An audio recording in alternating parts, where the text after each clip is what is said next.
I almost fell for one of these scams once. I was rushing, saw a pop-up, thought it was a virus, and man, my heart skipped a beat. Luckily, something felt off, and I just hung up. But that close call, that made me realize how easy it is to get caught. So that's why today's deep dive is so important. We're tackling these tech support scams. They've got a real official sounding name, actually.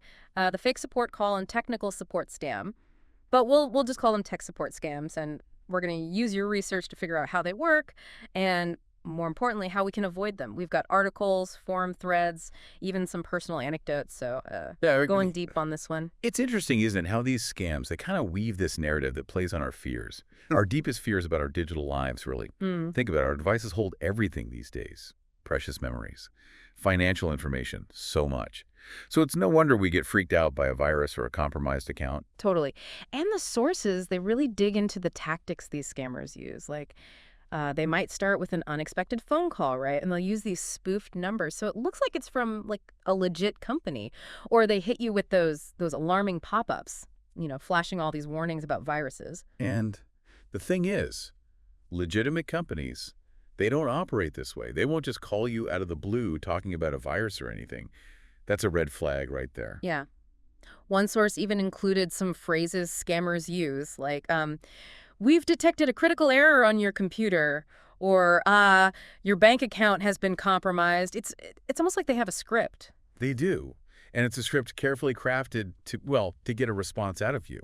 They want you to panic, to bypass all that, rational thinking, so you end up acting impulsively. Makes sense. When you're stressed, you see the scary message. You're not really thinking clearly. The sources even say they sometimes use your device name, like your specific device. That's pretty creepy. Oh, yeah. Like, imagine seeing a pop-up that says, we've detected a problem with your laptop. Yeah. And then it actually says, your laptop model. Suddenly, it's real and immediate. Yeah, it's all about making it seem legit, Yeah. right? So then they can ask you to install this remote access software. Exactly. Like TeamViewer, for example. That's a popular one. It's useful for, legitimate purposes. Yeah. But in the wrong hands, it's dangerous. It becomes the key to your entire digital life. Yeah, because once they have that remote access, it's like they have the keys to your house. They can look at your files, steal your passwords, all sorts of havoc. The sources describe how they might even run fake scans. Yeah. Showing you all these made-up errors and viruses just to justify their, quote, services.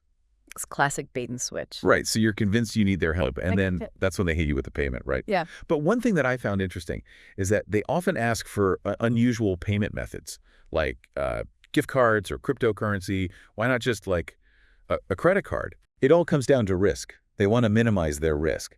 Those methods, they're pretty much untraceable. Makes it much harder for authorities to, catch them.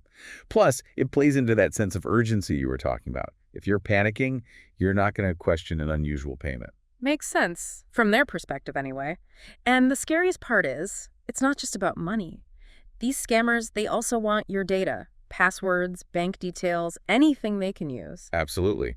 They can use it for identity theft, Yeah. more scams, or even sell it on the dark web. The damage can be huge. Okay, enough of the scary stuff. Let's talk about what we can do to protect ourselves. Yeah, we need a solid defense. Right. So let's dive into some strategies to keep those digital predators away.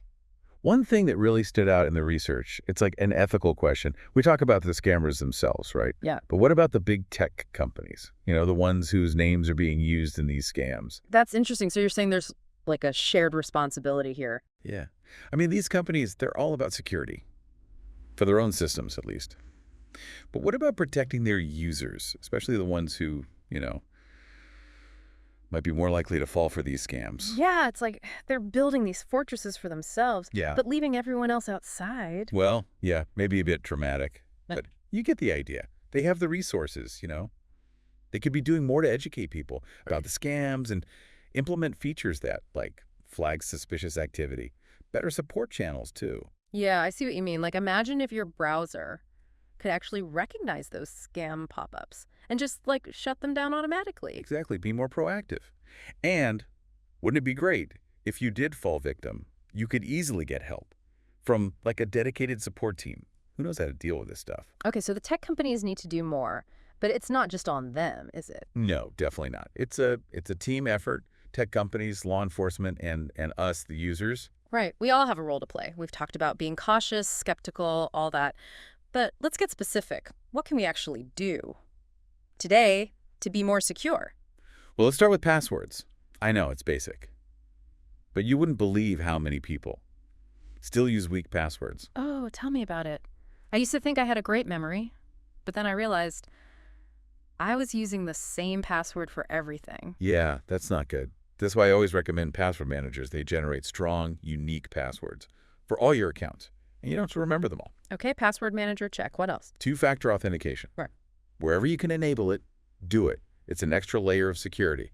Might seem like a hassle, but it can really make a difference. Like adding an extra lock on your door. Exactly. Okay, two-factor, got it. And while we're talking security, those software updates, keep them up to date.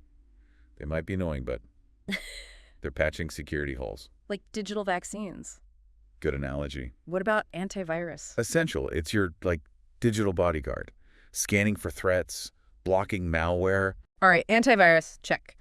So we got strong passwords, two-factor updates, antivirus, but what about those, like phishing emails, social media scams, all that? That's where skepticism is key. Be wary of anything unsolicited.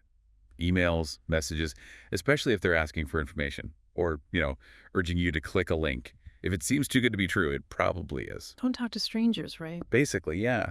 But in the digital world, strangers are always trying to talk to you. True. And lastly, think about your online behavior.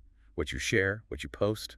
Adjust your privacy settings, too. Be mindful of our digital footprint. Exactly. And remember, security isn't a one-time thing. It's an ongoing process. Learning, adapting, staying vigilant. It's amazing, isn't it? Like, we learn all this stuff, right, about how these scams work. But these scammers, they're always adapting, coming up with new tricks. Yeah, cybersecurity, it's always changing. What works today might be useless tomorrow.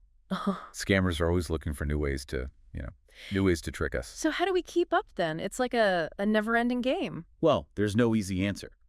But the best thing we can do is learn. Keep learning about the latest threats, the techniques they're using, all that. I get that. Learning is important. But it can be a bit overwhelming. Like, where do we even start? True. There's a lot of information out there. Yeah. But there are some good resources, like the FTC website. They've got tons of information on scams, articles, tips, even a helpline. Oh, that's good to know. What about those other organizations we mentioned, like the IC3? The IC3, yeah. Yeah. That's another great resource. You can report internet crimes there. Yeah. They also publish reports on emerging threats, so you can stay informed. So report scams and stay up to date. Exactly. Okay, so those are good resources. What else can we do to, keep ourselves and our communities safe? Well, don't underestimate the power of, sharing information. Talk to your friends, family, colleagues. We can all learn from each other, especially, people who might be more vulnerable. Like a digital neighborhood watch. Exactly. We can look out for each other. And I think it's important to remember anyone can fall for these scams. It's not about, intelligence or tech skills. Right. Anyone can be a victim. These scammers, they're master manipulators. They prey on our emotions, our fears, our trust. Yeah, it's not about blaming the victim. It's about understanding that we're all vulnerable. Exactly. We need to create a culture of awareness, be more open, share knowledge. So we've gone full circle, haven't we? From how these scams work to, building a stronger community. That's what it's all about. Empowering ourselves and each other to be safe and confident online. Well, that brings us to the end of our deep dive into tech support scams. We've covered how they work, the psychology behind them, and most importantly, how to protect ourselves. Hopefully our listeners feel more prepared now to navigate the digital world with a bit more, skepticism and awareness. Knowledge is power, and vigilance is key. Stay safe out there, everyone. And remember, if something sounds too good to be true, it probably is.